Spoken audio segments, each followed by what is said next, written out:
Собствениците на повеќе станови и куќи од Штип кои ги изнаемуваат или во кои не живее никој се соочуваат со данок на луксус кој е 3 пати поголем. Тоа се физички и правни лица кои што имаат објекти кои што ги изнаемуваат на лица кои што не се од општина Штип. За граѓаните да го избегнат тројно поголемиот данок од општината ги повикуваат собствениците да се пријават. Овој месец граѓаните на општина Штип заедно со нивните сметки од јавното претпријатие ИСАР добија и повик од општина Штип со кој што ги повикуваме да се евидентираат во регистарот на објекти за престој.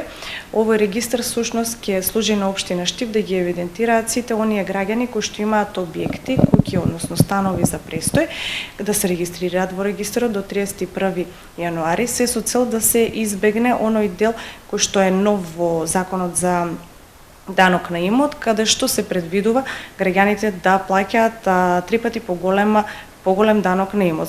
За оваа цел граѓаните треба да поднесат барење, потенцира Шорова. Со евиденцијата нивна во нашиот регистар ќе се избегне овој дел, а на тој начин ние секоја година нема да ги обврзуваме граѓаните повторно да ни праќаат податоци, туку тие доколку имаат промена во состојбата при изнаемувањето на куќите, односно становите, тоа ќе го пријават во оделението за комунални дејности и на тој начин ќе имаме постојано ажурирана база на податоци. Евиденцијата во регистар на објекти за престој до 31.1.2024 година ќе биде бесплатно, а потоа ќе се наплаќа по поштенска такса.